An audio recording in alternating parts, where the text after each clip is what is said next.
नमस्कार साथियों, अनअकैडमी के YouTube प्रोग्राम्स में आप सभी का बहुत बहुत स्वागत है।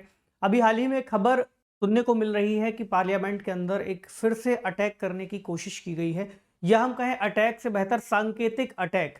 लेकिन ये जो अटैक की स्थिति आपको देखने को मिल रही है, इसमें सबसे बड़ी जो बात है वो निकल करके आती है कि सुरक्षा में चूक कैसे हुई। इंटरनल सिक्योरिटी का मामला है, सिक्योरिटी ब्रीच का मामला है, और हमारे सुरक्षा बलों के द्वारा एक चूक का मामला है।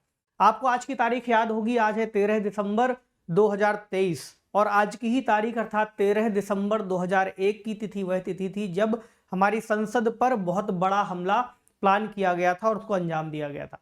आज चूंकि हम उस दौरान मरने वाले लोगों की पुण्यतिथि मना रहे हैं, या हम कहें कि हम उनको याद कर रहे हैं, उस दौरान ऐसा एक और सांकेतिक हमला या एक और ऐसी सिक्योरिटी ब्रीच अपने आप में बड़ी चेतावनी है। आज इस टॉपिक पर थोड़ी सी बात करेंगे, कुछ विजुअल्स हमारे सामने आए हैं वो आपके सामने दिखाएंगे, ताकि जब आपके सामने कोई सवाल इंटरनल सिक्योरिटी का बने तो आप उस पर क्या एंगल रख करके आंसर कर सकते हो। तो ध्यान रखना है, संसद की सुरक्षा में एक बार फिर से बड़ी चूक। विजुअल्स में आपको दिखाई देगा कि क्या स्थितियां घटित हुई थी और उसकी खबर क्या है। देखो, खबर में दिया हुआ है breaking news, the 2 man enter Lok Sabha, open tear gas canisters caught. यानी संसद के अंदर ऐसा नहीं कि कोई गोलीबारी हुई है या कोई बम फटा है, बावजूद इसके आपको विजुअल्स में दिखाई देगा कि एक व्यक्ति था जो यहाँ पर दीर्घा में बैठा हुआ था, और दर्शक दीर्घा से नीचे की ओर उतर करके उसने गैस से भरे हुए कनिस्टर्स को खोला और कुछ इस तरह से पूरे एरिया में गैस भर गई। अब एक सवाल ये भी था कि क्या यह जहरीली गैस हो सकती है या किसी अन्य तरह की गैस। हालांकि बाद में जो लोकसभा अध्यक्ष ओम बिरला है, उन्होंने इस बात की पुष्टि की कि ये जो गैस है हार्मलेस थी, किसी तरह का नुकसान नहीं हुआ है।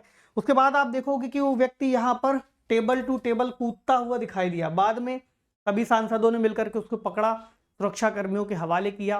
फिर उसके बाद ये सवाल खड़ा हुआ कि आखिरकार ये व्यक्ति अंदर तक कैसे पहुंचा था।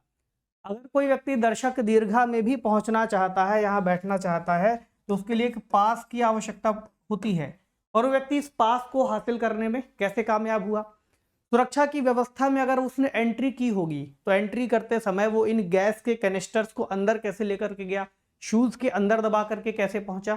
अगर आप बाहर की स्थितियों में देखोगे तो बाहर भी 2 लोगों को गिरफ्तार किया गया है जो कई तरह के नारे लगा रहे थे। तो जो ट्रांसपोर्ट भवन है संसद के एक दूसरी हिस्से की ओर, वहां पर भी 2 लोगों को पकड़ा गया है। नारा लगाते हुए ये सदस्य देखे गए थे, तानाशाही नहीं चलेगी। उसके बाद फिर इनको पकड़ा गया। तो अब सवाल जो आता है वो यही है कि आखिरकार सुरक्षा की व्यवस्था को कैसे चाक चौबंद किया जाए, कहां पर वो त्रुटियां रह जाती हैं जिसके बाद हमें ऐसी घटनाएं देखने को मिलती हैं। और आज की जो तारीख 2001 की हमें याद दिलाती है, 22वीं पुण्यतिथि की याद दिलाती है, उस पर भी थोड़ी सी बैकग्राउंड को जान लेंगे। लेकिन आगे बढ़ने से पहले एक जरूरी जानकारी, जो कि UCSC अनअकैडमी शुरू कर चुका है और इसके लिए एनरोलमेंट चल रहे हैं। जो टेस्ट है उसके बारे में मैं आपको और बाकी एजुकेटर्स भी जानकारी दे चुके हैं। अगर अभी तक आपने इसको एनरोल नहीं किया है तो जल्दी से जाकर एनरोल कर लीजिए। और 17 दिसंबर को ये जो टेस्ट है आपको देना है, ऑल इंडिया लेवल पर टेस्ट होगा, और आप कई तरह के जो आकर्षक इनाम है वो जीत सकते हैं, और इस पर अपनी पार्टिसिपेशन को भी रेट कर सकते हैं या उसको एनालाइज कर सकते हैं। तो जो डेट थी 2001 पर हमले की, वो बहुत बड़ा हमला था जो हमारे लोकतंत्र की एक भवन पर, या हम कहें लोकतंत्र के मंदिर कहे जाने वाले संसद पर किया गया था। प्रधानमंत्री जी ने इस पर भी देखिए एक ट्वीट किया था, today we remember and pay heartful tribute to the brave security personal martyred in the parliament attack in 2001।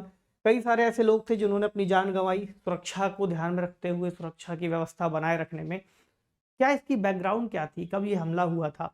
अगर आप देखोगे तो 2001 के समय में 13 दिसंबर अर्थात आज ही के दिन सुबह लगभग 11:40 के आसपास एक वैन थी जो पार्लियामेंट के अंदर घुसती है। वैन थोड़ी आगे चलती रहती है। उस वैन में आप देखोगे होम मिनिस्ट्री का एक स्टिकर भी लगा हुआ था जो कि जाली स्टिकर था, है ना।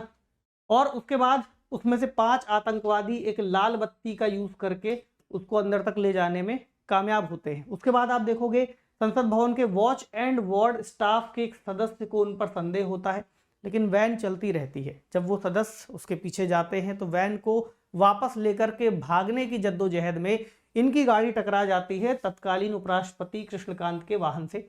उसके बाद आतंकवादी बाहर निकलते हैं और सीधा गोलियां चलाना शुरू कर देते हैं। लगभग 30 मिनट तक फायरिंग होती रहती है, और फायरिंग के बाद अगर आप देखोगे अलार्म तो बजने ही लगता है, लेकिन 8 सुरक्षाकर्मी और एक माली सहित 5 आतंकवादी मारे जाते हैं, 15 के आसपास लोग घायल होते हैं। इसी समय में आप देखोगे तो संसद के अंदर लगभग 100 के आसपास सांसदों को सुरक्षित रखने का प्रयास किया जाता है। इस पर कई सारी फिल्म बनी है, कई सारी डॉक्यूमेंट्री बनी है, अगर आप चाहो तो उनको देखो। बाद में आपको ये आइडिया जरूर लगेगा कि हमारी सुरक्षा आज के समय भी उतनी मजबूत नहीं हो पाई है, और एक संसद जैसी स्थिति में, संसद जैसी जगह पर जो अपने आप में बहुत सुरक्षित मानी जाती है, देश के अंदर सर्वोच्च जगह में है, राजनीतिक रूप से भी पावरफुल या इंपॉर्टेंट लोग वहां पर मौजूद हैं, उसके बावजूद अगर सुरक्षा में ऐसी ब्रीच होती है तो हमें जिम्मेदारी तय करनी आवश्यक है। अब ये जो घटनाएं घटित हुई थी उसके पीछे पाकिस्तान को जिम्मेदार ठहराया गया था।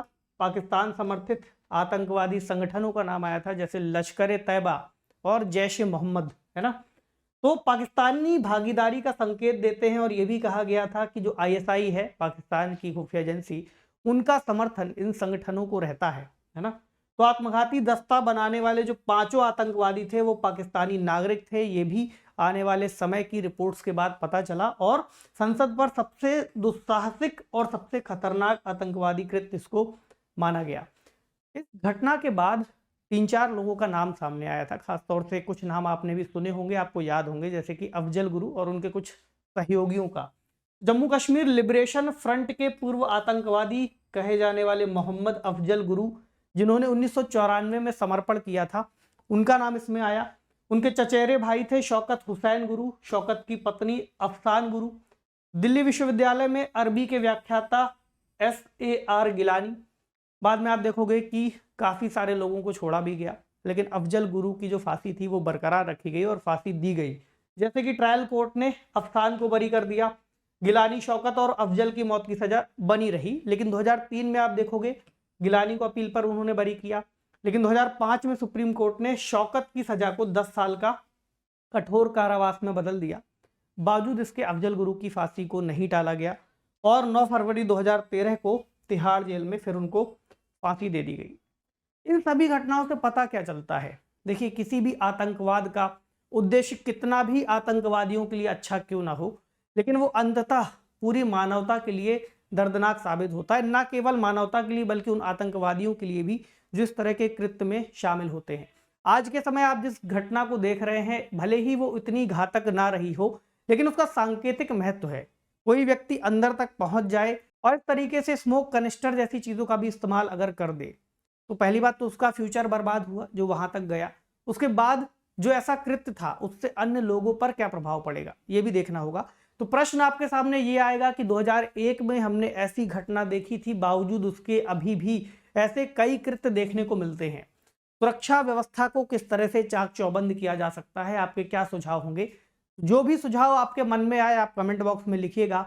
आगे चल करके इंटरनल सिक्योरिटी के कुछ और मामलों को जब डिस्कस करेंगे तो इससे जुड़े हुए कुछ और सुझाव और समाधान उसमें लेकर के आएंगे।